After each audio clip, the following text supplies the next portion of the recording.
아마 이렇게 오후 예배를 전 세대가 같이 함께 하는 교회가 그렇게 많지 않을 것 같긴 한데요. 근데 함께 하면서 지금 앞에서는 우리가 말씀 듣기 전에, 예배 드리기 전에 우리 청년들이 찬양, 요즘 CCM에 맞게 딱 찬양하고 말씀 듣기 전에 우리 아브라함도 이렇게 찬양 딱 하고 모든 세대가 다 함께, 이제 또 네 번째 주 되면은 우리 주일학교 학생들 올라와서, 그죠? 또 이렇게 찬양하고, 저 마음 같아서는 주일학교도 매주 와가지고 특성도 하고 같이 참여도 하고 그렇게 하면 좋겠다 싶은데, 오후 시간에는 이렇게 조금은 약간 자유롭고 또 같이 참여하는 그런 시간들을 가지면서 조금 더 이 오후 이 시간에 듣는 시간은 우리가 오전에 함께 하나님을 예배하고 주신 말씀을 또 가슴에 품고, 또 그것을 우리의 삶의 현장에서 내가 어떻게 살아갈 것인가를 놓고 우리가 고백대로, 내가 믿는 믿음대로 살아가는 것은 어떤 삶인가를 자꾸 조금 더 이제 이렇게 우리의 삶에 가깝게 적용해 보고자 하는 거죠. 제가 그 지난 5월 달까지 우리 신앙의 선배들의 그 신앙 고백서 하이델베르 요리문답을 쭉 해오고 있습니다. 근데 5월 달까지 하다가요, 6, 7, 8 이 세 달은 제가 선교 준비를 위해서 하나님의 말씀과 함께 동행하는 그런 그 큐티 말씀 묵상의 삶에 대해서 3개월 정도 계속 여러분들과 함께 훈련하고 말씀도 나누었습니다. 오늘은 이제 9월달 다시 본 궤도로 돌아와서 우리 신앙의 선배들이 남겨주었던 하나님의 말씀을 통하여 신앙 고백대로 살아가는 삶의 내용, 이걸 이제 요리문답의 내용으로 표현했는데요. 그 후반부 10계명과 주기도문을 포함하고 있는 뒤쪽 후반부를 이제 같이 이번 주부터 언제가 될지 모르겠네요. 올해 마지막까지 아니면은 내년 조금 걸쳐가지고 좀 살펴보겠습니다. 그래서 오늘은 이제 그 10계명에 대한 서론 부분을 여러분들과 함께 나누고, 그리고 이제 이어서 다음 주부터 하나하나 살펴보도록 하겠습니다. 물론 청년들은 오늘만 이렇게 하고 다음 주부터 또 따로 모임 하겠지만, 그래도 여러분들이 이런 걸 한번 들어놓으면 신앙적으로 다 피가 되고 살이 되니까 딱 간직하고 신앙생활에 도움이 신앙생활에 굉장히 큰 기준이 되고 도움이 된다는 거 잊지 마시기를 바랍니다. 지금 그 유인물을 아마 안 나눠줬죠? 그래서 다 받았습니까? 와, 어떻게 받았지? 예. 뒤에서 이렇게 늦게 나눠줬는데요. 안 받으신 분들은 뒤에서 조금 도와주시면 좋겠습니다. 자,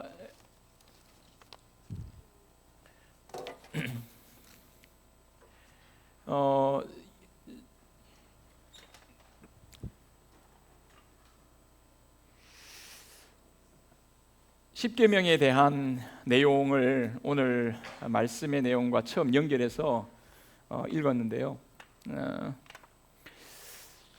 자, 그 가뜩이나 오후에 좀 따분해지고 별로 잠도 오고 할 텐데, 오후 시간에 주제가 십계명이라는 주제가 사실은 우리에게 굉장히 부담이 됩니다. 저희 교회에 왔던 제 친구가, 고등학교 친구가 다른 교회 집사로 있는데요. 어느 날 꿈속에서 저를 보고 진짜 여러분, 꿈속에서 저를 보고요, 거의 30년 넘어 40년 만에 저를 갑자기 인터넷 쳐가지고 혹시나 싶어가 제가 아무래도 목사가 되는 것 같더라고요. 그래가지고 딱 쳤는데 이름이 또 보니까 있는 거예요.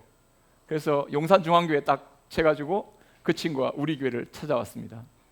그래서 우리 교회 한 번씩 인터넷으로 들어와서 보긴 하는데, 그 친구가 딱 저한테 대뜸, 야, 너 그 교회 특이하게 십계명을 처음에 낭송하더라, 그렇게 하더라고요. 그게 좀 특이하다. 저는 이 십계명 낭송을 우리 교회 예배에 처음 들어오게 하면서 하나 염려는 이 십계명에 대한 낭송이 좀 예배 분위기를 경직되게 만드는 건 아닐까라는 생각이 조금 높아시면 좀 있었습니다. 근데 저는 이 십계명의 내용이 우리에게 제시해주고자 하는 것은 너무나 분명하다. 구원받은 하나님의 백성으로서 우리의 삶의 기준과 울타리 역할을 하는 이 계명을 항상 잊지 않고, 특별히 이 십계명을 낭송하는 이 자리가 예배하는 자리에서 십계명을 낭송하는 이 은혜를 우리는 잊지 말아야 되겠다라는 생각에서 예배 시간에 십계명 낭송 시간을 넣었습니다. 너무 기니까 조금 안 들려오는 소리가 너무 조금 좀 목사님 조금 줄이죠 이렇게 이야기해가지고 제가 한 계명씩 이렇게 지금 읽고 있는데요. 그러나 저는 이 십계명 낭송 시간을 뺄 생각은 없습니다. 예배 가운데. 왜냐하면 여러분, 십계명이 선포될 때 시내산에서 하나님께서 모세에게 직접 글을 써서, 그죠? 하늘에서 손이 나타나서 글을 쓴 거 아니에요, 그죠? 하나님께서 그걸 돌판에다가 직접 새겨주신 것입니다. 그 새겨주신 그 자리에서 십계명이 울려 퍼질 때의 그 상황은 하나님, 하늘의 하나님을 예배하는 상황이었습니다. 다시 말해서 우리가 지금 이 십계명을 낭송하는 것, 그리고 우리가 십계명을 내 삶의 좌우명으로 알고 살아가는 이 삶이라고 하는 것, 이건 하나님의 구원을 받은 사람이기 때문에 가지는 특권이라고 말할 수가 있습니다. 우리가 하나님 백성으로서의 삶을 하나님 백성으로서의 삶의 특권을 놓치지 말자는 거예요. 잊어버리지 말자는 겁니다. 내가 하나님의 나라에 살고 있는 사람이지라는 것에 대해서 잊어버리지 말자는 겁니다. 이 십계명의 핵심이 이겁니다. 하나님이 다스리고 계시니까 하나님을 예배하는 게 맞지 않냐. 이 세상의 주인은 하나님이니까 염려하지 말고, 도둑질하지 말고, 강도질하지 말고, 거짓말하지 말고. 거짓말할 필요 없어. 하나님이, 진실한 하나님이 우리를 보고 계시고 하나님이 너희들을 먹여 살리실 거니까 도둑질할 필요 없어. 너희들이 욕심부려서 사는 게 아니야. 여러분, 십계명의 내용을 한번 가만히 보세요. 이건 우리를 얽어매기 위한 조항이 아닙니다. 우리를 하나님의 자녀와 하나님 백성으로 거듭나게 하셔서 우리가 하나님 백성으로서의 특권을 놓치지 않고 살아갈 수 있도록 하나님께서 하나의 기준을, 그 삶의 어떤 중심을 딱 잡도록 그렇게 계명을 주신 거죠. 그래서 여러분들이 이 십계명의 앞으로 내용들을 하나하나 살펴보면서 이 십계명의 하나하나의 내용이 여러분 정말 얼마나 은혜스럽고 우리를 향한 하나님의 어떤 말씀인가, 배려인가, 저는 여러분들이 이걸 좀 잘 깨달았으면 좋겠다 싶습니다. 그래서 이걸 깨닫기 위해서는요, 십계명이 주어질 때의 배경과 목적을 알면 굉장히 중요합니다. 자, 이거 아는 게 참 중요합니다. 자, 십계명을 하나님께서 우리에게 10가지 계명. 그래서 저는 이 어감이 너무 조금 딱딱하고 힘들어서요, 이걸 그냥 저는 예배 드릴 때마다 그렇게 표현하죠. 뭐라고 합니까? 십계명을 안 하고 뭐라고 합니까?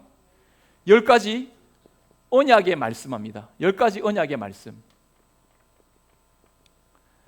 자, 저는 특히 성경을 이야기할 때 언약이라는 단어를 굉장히 잘 쓰는데요, 언약은 하나님과 우리가 특별한 관계에 있다라는 것을 나타내는 게 언약이다 그랬습니다. 그죠? 자, 언약이라는 걸 알 수 있는 제일 중요한, 우리가 지금 피부로 느끼는데 제일 중요한 것 중에 하나는 결혼이라 그랬죠. 그죠? 언약 이야기 나오면 결혼입니다. 언약식이라고 하잖아요. 그 사람과 결혼하면요, 둘이 아내가 하나가 되는 아주 특별한 관계에 들어갑니다. 그 어떤 누구도 두 사람과의 관계를 깨뜨릴 수가 없죠. 이게 깨지면 문제가 되는 거죠. 그런데 어쨌든 이 언약의 관계라는 것, 두 사람이 어떤 다른 존재에 의해서 방해받지 않고 두 사람만의 그 비밀하고 특별한 관계에 들어가는, 이게 언약입니다. 언약 관계입니다. 가족이 그렇죠. 부부가 그렇죠. 언약 관계를 맺었다는 것은 그 사람과의 특별한 관계 속으로 들어간다는 겁니다. 자, 이 십계명은 뭐냐면 하나님께서 특별한 관계로 구원해 내신, 너는 나의 자녀, 너는 나의 백성이라고 하는 이 특별한 관계 속에 들어왔다는 것을 확인시켜 주시기 위해서 주님께서는 이 십계명의 말씀을 주셨다. 십계명을 주셨을 때의 배경이, 여러분 십계명은 무엇을 배경으로 하고 있습니까? 십계명이 언제 주어졌죠? 십계명은 어떤 사건 다음에 주어졌습니까? 예? 그렇죠. 뭐죠? 출애굽입니다. 자, 우리는 출애굽 사건 다음에 십계명이 주어졌다는 것을 좀 딱 마음에 염두를 해둬야 됩니다. 출애굽 전에 내가 너희들의 십계명을 딱 주고 너가 이 계명대로 똑바로 살면 너희들 꺼내주고, 애굽에서 꺼내주고, 너 이것 똑바로 안 살면 너 평생 영원토록 애굽에서 종살이하며 살아, 이렇게 주신 게 아니고요. 다시 말해서 이 십계명은 구원의 도구로 주신 게 아니고 구원받은 사람에게 하나님께서 어떻게 구원받은 자의 삶을 놓치지 않고 그 기쁨을, 그 감사를, 그 사랑을 힘입고 살아갈 수 있느냐를 보여주고 있는 내용이죠. 저희는 이렇게 생각할 수 있습니다. 자, 애굽에서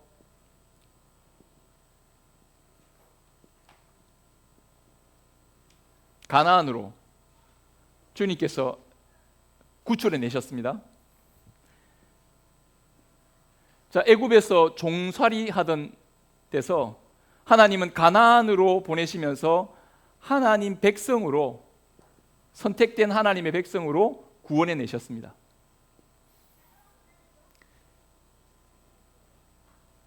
하나님께서 애굽에서 가나안으로, 애굽에서 종살이 하던 사람을 가나안에서 하나님 백성으로 살아가는 과정에서 이 시내산에서 하나님은 이 십계명을 주셨습니다.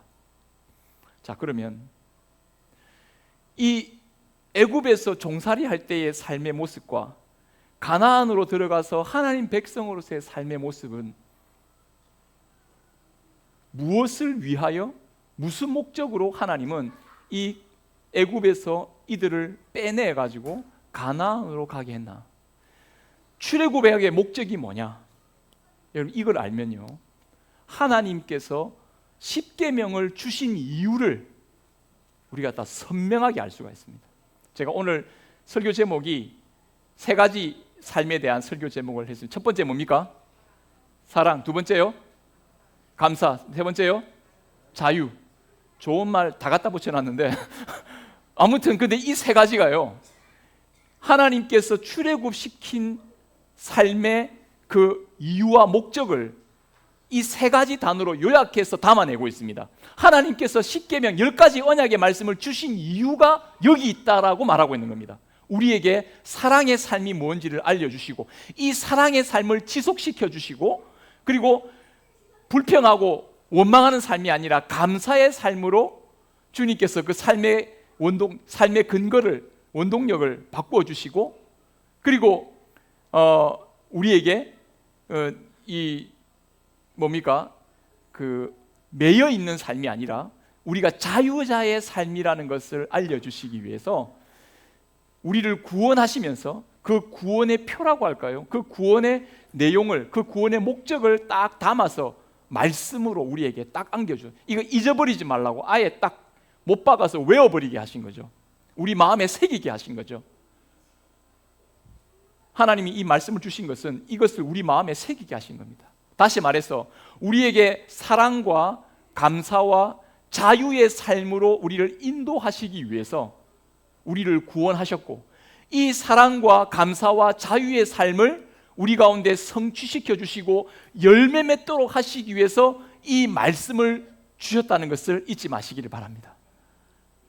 제가 이제 차츰차츰 설명하겠지만, 주님이 우리에게 말씀을 주시고 십계명을 주시는 것은 우리를 얽어매기 위한 것이 아니라는 것을 우리는 딱 마음에 전제해 두어야 됩니다.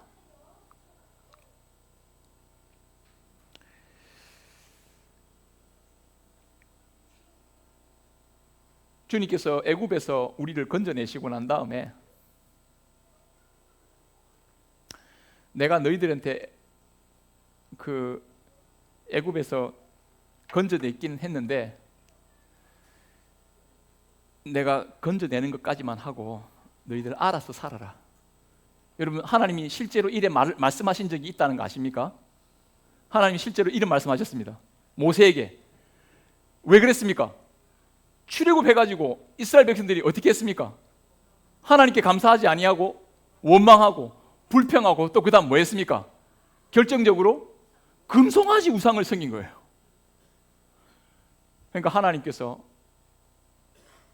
내가 너희들하고 같이 가면 내가 너희들 죽일 것 같아서 안 되겠다.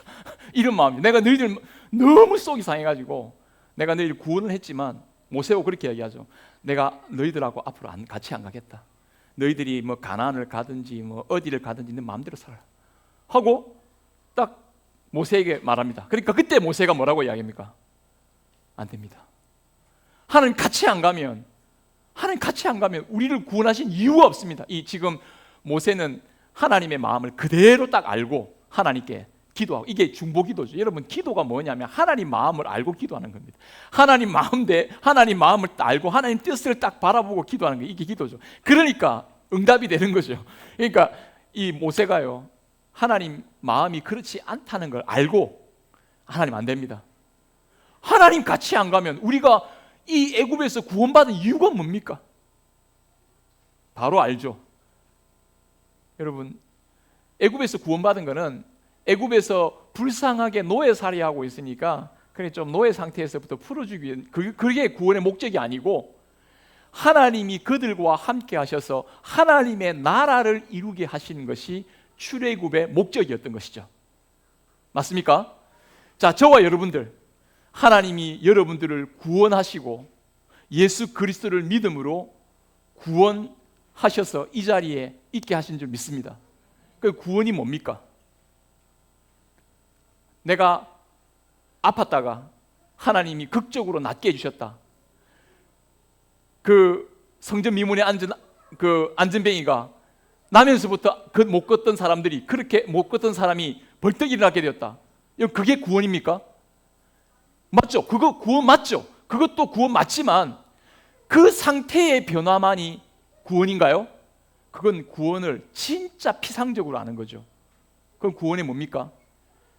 여러분, 우리가 하나님의 백성으로 하나님의 다스림 아래 하나님과 함께하는 삶을 살아갈 수 있게 되었다는 것, 이게 구원이라는 것을 잊지 마시기 바랍니다.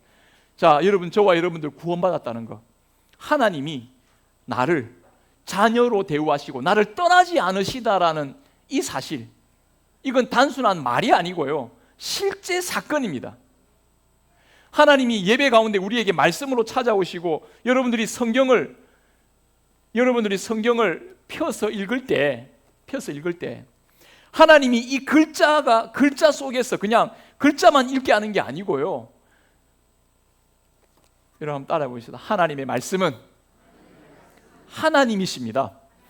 하나님이 이 말씀이 선포되고 이 십계명이 선포되는 자리에서요, 하나님이 우리를 찾아와 주시고 우리를 만나 주십니다. 주님께서 이 십계명이 선포될 때 자리를, 배경을 알려주시면서요, 시내산에서 사람들을 다 불러 모읍니다. 그때 시내산에 놀라운 일이 일어납니다. 여러분, 시내산 꼭대기에 이렇게, 시내산 안 가보셨죠? 예, 저도 시내산을 저는 갔다 왔습니다. 한번 가봤습니다. 갔다 왔는데 하여튼 굉장히 커요. 돌산인데요.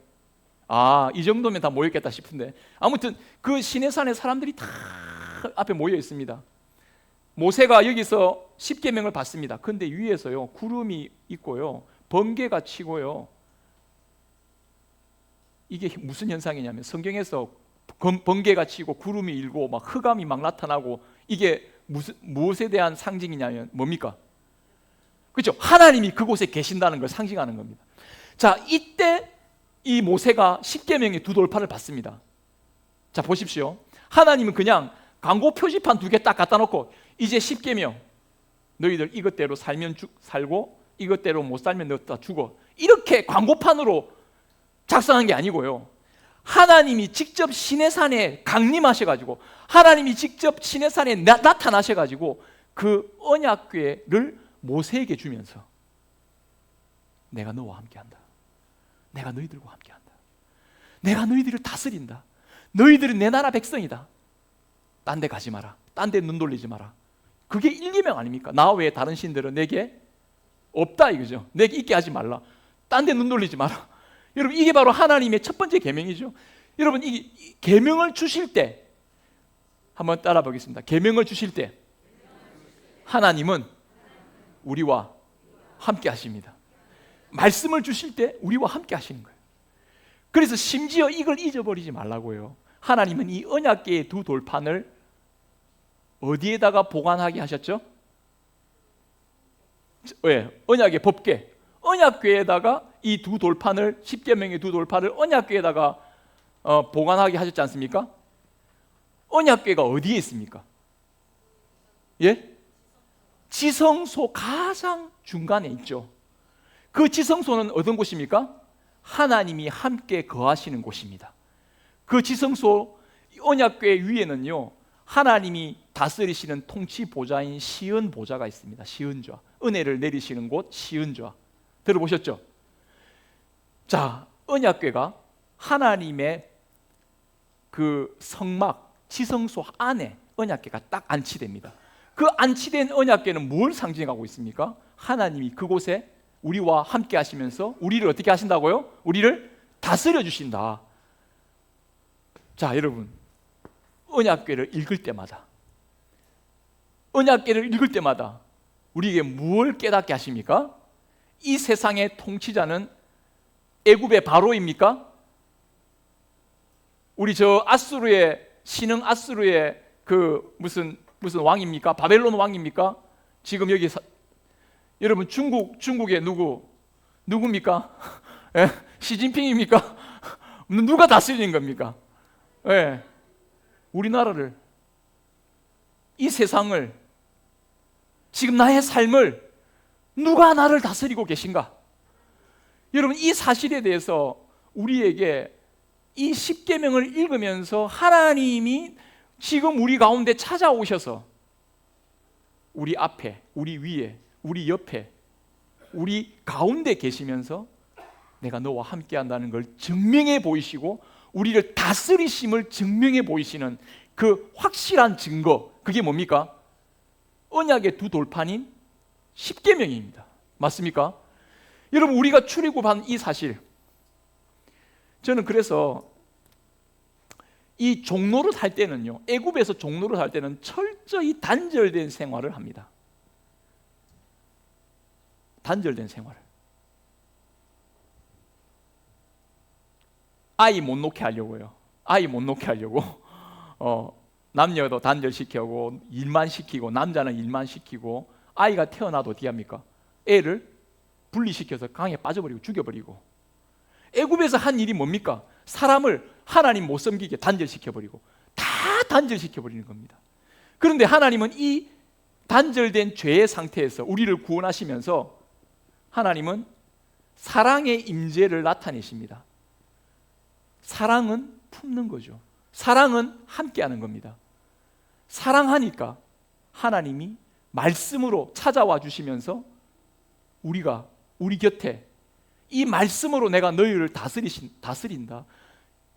여러분, 나라에 법이 있기 때문에 그 법이 영향력을 미치는 곳이 나라가 주권이 선포되고 다스려지는 곳이 아니겠습니까? 맞죠? 우리가 그 법의 영향을 받고 있지 않습니까? 하나님이 이 십계명의 말씀을 통해서 내가 너희를 다스린다라고 하는 그 사실을 영향력 있게 나타내 보이시는 거예요. 여러분, 이 나라를, 하나님이 세우시는 나라를 막을 자가 없습니다. 이 사랑의 통치, 이 은혜의 통치, 이 사랑의 법을 여러분 끊을 자가 없다. 이게 바로 우리가 죄에서 구원받은 하나님의 은혜의 구원의 증거라고 말할 수 있습니다. 여러분, 우리는 구원받은 하나님의 자녀입니다. 이 말은 하나님이 우리에게 그 시선을 떼지 않고 있습니다. 무슨 말인지 아십니까? 하나님이 우리를 떠나시지 않습니다. 임마누엘 되십니다. 말씀으로 그걸 확인하면서 우리는 십계명을 낭송하면서 하나님이 우리와 함께 하시는 것에 대한 확신을 가지고 여러분 예배 때마다 이것을 공동체로 확신하고, 또 여러분들이 집에 가서 성경책을 읽을 때마다 하나님이 여러분과 함께 하시는 사실을 누리시기를 바랍니다. 이게 구원받은 사람이잖아요. 십계명을 하나님이 주시는 것, 저는 십계명 전체는 이 성경의 요약판이라고 봅니다. 그러니까 여러분들, 하나님이 말씀을 왜 주셨죠? 내가 너와 함께 한다, 내가 너의 삶을 다스린다, 내가 너를 떠나지 않아 라는 것을 알려주시면서 친히 우리에게 말씀하시는 겁니다. 여러분, 매일 이런 삶을 누리는 특권을 우리가 누려야 되겠죠? 맞죠? 여러분, 그렇습니다. 저도 제가 요즘 큐티에 대한 강조를 많이 하다 보니까 새벽기도만 인도할 게 아니라 제가 큐티해야 될 거 아니에요, 그죠? 새벽기도 인도가 난 다음에 이 말씀이 과연 하나님 나에게 지금 무엇을 말씀하려고 하시는가, 내 삶에 이걸 자꾸 생각하면서 읽다가 보니까요, 그 하나님이 나에게 말씀하시더라고요. 내가 잘못하고 있는 걸 깨닫게 하시더라고요. 아, 또 내가 잘못했는데, 또 내가 내 교만을 부리고 내 욕심을 부렸는데 하나님이 딱 지적해 주더라고요. 이거 여러분들에게 말할 수는 없고요. 개인 프라이버시니까 말할 수는 없고요. 아무튼 제가 잘못한 게 있었어요. 근데 그 희한하게 이번 잠언의 말씀 아시죠, 그죠? 제가 힌트만, 잠언 18장 1절 가지고 제가 마음에 감동을 받아가지고요. 그럼 그거 읽어보면 목사님 뭐 잘못했나 이렇게 찾지 마. 아무튼 제가 그 말씀을 딱 읽고 내가 찔림을 받았는데 감사한 게 있죠. 하나님 나와 함께 하시는구나. 하나님 내 생각 아시는구나. 내가 지금 뭘 잘못하고 있기 때문에 하나님 이 말씀으로 내게 도전하시는구나. 이게 딱 하니까 정신이 딱 차려진 거야. 아, 이거 내가 기분 나쁘고 뭐 해도 안 되겠다. 내가 이거 내 생각을 바꿔야 되겠다 하고 내가 얼른 바꾸고 어쨌든 제가 조치를 좀 취했습니다. 아무튼 여러분, 이런 거죠. 하나님이 말씀을 주실 때, 말씀을 깨닫게 하실 때, 그 말씀의 영향력을 딱 받을 때 여러분 깨달아야 될 게 뭐냐면 하나님이 나와 함께 하신다. 하나님은 이 사랑의 임재를 절대로 놓치는 분이 아니다. 언약궤를 주실 때 하나님께서 이 십계명을 주실 때 어떤 의미와 목적으로 주셨는가를 여러분 꼭 잊지 말아야 되겠습니다. 두 번째입니다. 그러면 우리는 이 십계명을 대할 때 쉽게 말하면은 이 종살이 할 때는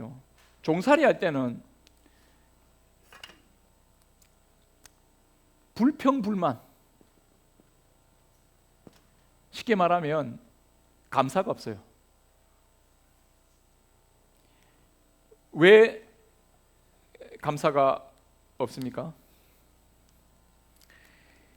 이 애굽 사람들은요, 이스라엘 백성들을요, 철저하게 자기를 비하시키고 무가치한 인생으로 몰아갑니다. 뭐만 하면 됩니까? 가서 저 성만 쌓아, 벽돌 굽기만 해. 지금 자기 인생을요, 내가 살아서 못하나 할 만큼의 무가치한 인생으로 이 애굽은 사람들을 계속 종노릇 시키고, 결국 그래서 내가 여기서 사나 그냥 막 죽자, 이렇게 내가 아마 사나 모르겠다 죽자, 이런 식의 심정으로 살도록 이끌어갑니다. 그러니까 자기 삶의 가치를 못 느끼니까 무슨 삶의 의욕이 있겠어요? 그저 먹고 살고 그저 그냥 주어지는 대로 사는데 목적을 두고 살지 않겠어요? 삶에 무슨 감사? 그런 감사란 말이 어디 있겠어요? 제가 이게 확실히 맞는지 모르겠는데요, 공산주의 사회에서는 감사라는 말이 없다, 이런 말을 내가 어디서 들었어요. 맞는 말인가 모르겠습니다. 북한 사람들은 감사합니다라는 표현을 잘 안 쓴다라는 표현을 제가 들었는데, 왜 감사가 없냐? 은혜로 받은 삶에 대한 자신의 삶이 그렇게 무작정 그냥 너는 있는 그대로 존재만으로도 귀한 사람이야 라고 사랑을 베풀어주고, 아, 내가 이렇게 감사하구나, 감사를 느낄 수 있는 존재가 아닌 거죠. 나만의 존재만으로 기뻐하는 사람이 나에게 있을까?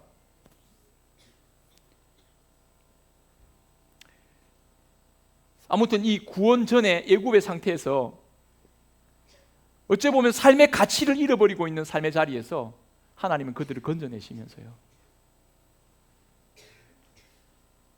건져내실 때 그냥 건져내신 게 아니라 어떤 사건이 있습니까? 애굽할 때 제일 중요한 사건이 무슨 사건이에요? 출애굽할 때 제일 중요한 사건이 무슨 사건입니까? 예? 10가지 재앙 있죠. 10가지 중에 맨 마지막 재앙은 뭡니까? 장자의 죽음. 장자의 죽음 다음에 있는 게 뭡니까? 장자의 죽음과 동시에 일어나고 있는 사건이 뭐죠? 예, 유월절 어린 양의 희생 사건이죠. 유월절 어린 양, 유월절이라는 게 이거 담을 넘어간다는 말이 아닙니까? 뭡니까? 죽음의 사자가 어린 양의 피가 발려진 그 집의 집문을 넘어가는 거예요. 애굽 사람들과 이스라엘 사람을 구분짓는 제일 결정적인 사건이 뭡니까? 유월절 어린 양의 피입니다. 이스라엘 백성들은 유월절 어린 양의 피 때문에 구원받았습니다. 맞습니까? 유월절 어린 양의 피가 안 발려진 집은 다 장자가 다 죽었잖아요. 그게 뭐냐면 생명이 끊어지는 겁니다. 근데 유월절 어린 양의 피가 발려진 집은 하나님께서 그 구금의 사자가 넘어가게 하셨습니다. 이 구분점은 명확합니다. 즉 주님의 십자가의 보혈의 값으로 그들을 건져내셨다. 여러분, 애굽에서 가나안으로 하나님 백성으로 구체내실 때 값 없이 이루어진 것이 아니라 여러분 피값으로 우리를 사신 겁니다. 그렇습니까? 예수님을 이 땅에 우리에게 보내신 이후 우리가 예수님의 피값으로 우리가 거듭나고 하나님의 자녀가 되고 우리가 어떤 존재가 됐습니까? 무가치한 존재가 아니라요. 제가 한 번씩 이야기했죠. 우리 얼마짜리입니까? 얼마짜리입니까? 네, 얼마짜리 정도 같아? 측정할 수 없어. 그래도 한 10억? 한 100억? 1억? 1000억? 좀 세네. 1000억. 1000억. 저는 1000억 가지고도 안 돼요. 우리 얼마짜리라고 그랬죠? 예수님짜리입니다. 예수님짜리. 맞습니까? 예수님이 우리 대신해서 자신의 피를 흘려서 우리를 사셨잖아요. 그죠? 그러니까 내 삶의 가치를 어디에서 찾아야 돼요? 내 삶의 가치 어디 찾아야 됩니까? 예수님에게서 찾아야 되는 거죠. 세상은요, 너 얼마짜리 인생으로 살아갈 거냐고 계속 우리를 몰아붙입니다. 너 무슨 차 타고 다니니? 너 어디 나왔냐? 너 지금 자녀가 어떻게 됐냐? 너 지금 어디 회사 다니고 있냐? 계속 하면서 얼마짜리 인생을 살 거냐? 기죽죠. 그리고 불평이 나옵니다. 경쟁 속에는 불평이 나옵니다. 만족과 기쁨이 없어요. 끝없는 경쟁 속에서는. 근데 우리는 경쟁하고 또는 다른 사람의 평가에 그렇게 끌려다닐 필요는 없어요. 맞습니까? 저는 이게 예수 믿는 믿음에 주어진 은혜와 특권이라고 믿습니다. 남들이 뭐라 하든 예수 그리스도 안에서 나를 구원하신 하나님은 나를 자녀 삼으셨고 나를 예수님 짜리로, 맞습니까? 예수님 짜리로 나를 보는 겁니다.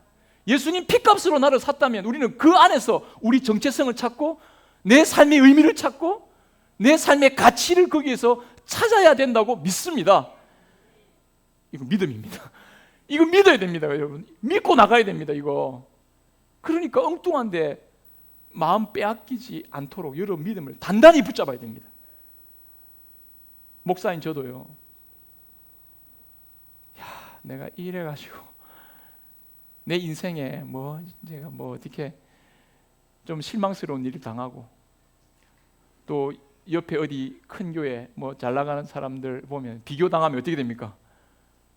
저 애는 분명히 내보다 공부도 잘 못했고 그랬는데 저 친구는 저렇게 목사가 큰 교회 담임되고 나는 아이고 이 바보 같은 목사 아닙니까? 그죠? 이 쫄보죠. 근데 이렇게 생각한다니까요. 이런 어리석은 사람이 어디 있어요? 이 바보 같은 생각이 어디 있어요? 그런데 이런 생각이 나를 잡아먹고요. 내 안에 시기심과 내 안에 경쟁심을 계속 부추기면서 우리는 그렇게 불만 섞인 삶으로 원망하는 삶으로, 누군가를 증오하는 삶으로, 미워하는 삶으로 살아가고 있는지 모르죠. 그러나 여러분, 하나님은 우리를 완전히 거기서 거듭나게 하셔서 감사로, 구원에 대한 감사로, 내가 하나님의 자녀된 것과 내가 예수님과 같은 정말 하나님의 그 보호하심 속에 살아간다는 내 삶의 자존감과 삶의 가치를 딱 붙잡고, 여러분, 이 삶은요, 원망이나 미움이나 경쟁에 이끌린 삶이 아니라 사랑에 이끌린 삶이기 때문에 그 삶에는 감사가 있습니다. 그거는요, 감사가 있다는 말은 뭐가 있는 거죠? 안식과 만족이 있어요. 여러분, 삶의 가치는 비교에 의해서 나타나지 않습니다. 삶은 하나님이 주시는 그 사랑으로부터 주어지는 거죠. 마지막으로 한 가지만 하고 마치겠습니다. 자, 마지막으로 애굽에 있을 때 핵심은 뭡니까? 자유를 잃어버린 거죠. 여러분, 자유를 잃어버린 이 억압이 있는 억압, 부자유, 억압, 이거는 감사죠. 억압에서 우리를 건져내신 이유는 뭐 때문입니까? 뭘 주기 위해서요? 자유를 주기 위해서. 그러니까 십계명은 분명합니다. 자유를 주기 위해서 건져낸 이스라엘 백성들에게 다시 억압시키기 위해서 십계명을 줬다. 이 말이 안 되는 거죠. 뭘 주기 위해서요? 진짜 자유를 주기 위해서. 하나님은. 그래서 여러분, 이 십계명에 통한 하나님 사랑, 이웃 사랑을 잃어버리면 사람은요, 다시 죄의 종로로 타는 데로 들어갑니다. 하나님은 우리가 받은 이 자유와 은혜를 잃어버리지 않도록 하나님께서 사랑의 울타리를 딱 치주신 겁니다. 맞습니까? 여러분, 저와 여러분들은 하나님이 사랑의 울타리 속에 딱 두신 거예요. 제가 심리적으로 심리학자들이 하는 이야기를 들었는데요, 울타리가 있는 집의 아이와 울타리가 없는 집의 아이 중에서요, 어떤 아이가 용기 있게 여행을 멀리까지 할 수 있는가? 누굴까요? 답은 이거 답 못하면 안 되죠. 울타리가 있는 집 아이가 훨씬 더 멀리까지 나갈 수 있는 용기가 생기고, 또 자기 나름대로의 그 멀리까지 멀리까지도 자기 꿈을 꾸고 할 수 있다고 합니다. 자, 왜 그러냐면요, 울타리가 없으면 안정감을 잃기 때문에 어떻게 되죠? 밖에 안 나가려고 합니다. 뭐가 있는지 두렵거든요. 근데요, 울타리가 딱 있으면요, 울타리 경계안까지는 어떻습니까? 내가 마음 놓고 나갈 수 있어요. 그리고 울타리를 넘어서서 어떻게 됩니까? 아, 울타리 너머에는 뭐가 있을까? 사람은 꿈을 꾸죠. 주님께서 우리에게 이 사랑의 울타리를 딱 치주시면서요, 우리에게 안정감과 하나님을 사랑하고 이웃 사랑하는 이 삶의 기준을 따라서요, 그 삶의 확장성을 생각하면서 이걸 우리를 얽어매기 위한 하나의 어떤 감옥처럼 만드신 게 아니고, 우리를 진정한 사랑을 잃어버리지 않고 자유를 잃어버리지 않는 사랑의 울타리를 딱 치셔가지고 그 안에서 진정한 사랑과 자유와 그리고 감사의 삶을 살아가면서 그 삶을 더 확장시키며 나갈 수 있도록 하나님께서 이 말씀의 은혜를 주신 줄로 믿습니다. 십계명 주신 줄 믿습니다. 그래서 십계명은 굉장히 간단합니다. 굉장히 간단합니다. 왜 간단하냐? 그 간단한 걸 넘어서서 더 많은 삶의 확장성을 가지며 살아갈 수 있도록. 제가 앞으로 이 십계명에 대한 내용을 하나씩 할 때요, 이 십계명의 짧은 조항이 얼마나 우리의 삶을 풍요롭게 확장시키는지를 하나씩 한번 살펴보려고 합니다. 도둑질하지 말라, 살인하지 말라. 여러분, 이거 진짜 간단한 계명 같죠? 거짓말하지 말라. 이 계명 안에 들어있는 하나님의 삶의 그 풍성한 내용을 여러분, 이 말씀을 통해 잘 확인해야 됩니다. 내가 거짓말하지 않아도 진실하게 살 수 있는 이 아름다운 삶의 열매를, 내가 도둑질하지 않고 욕심 부리지 않고 살아도 내가 넉넉하게 살아갈 수 있는 이 은혜를 놓치지 말라는 거죠. 그리고 그것을 계속적으로 확장시키며 나가는, 이게 십계명에 갖고 있는 뜻입니다. 서론 여기까지 하겠습니다. 본론은 이제 다음 주부터 십계명 계속 이어가겠습니다. 청년들은 이제 왜 빨리 마쳤다고 청년들 혹시나 그럴 리 없겠지만 혹시 아쉬운 분이 있으면 인터넷에 띄워놓겠습니다. 한 번씩 필요한 사람들 같이 보고 그 십계명의 삶을 함께 공부하고 또 그 삶을 열매 맺는 그런 모습이 될 수 있기를 바랍니다. 우리 찬양 하나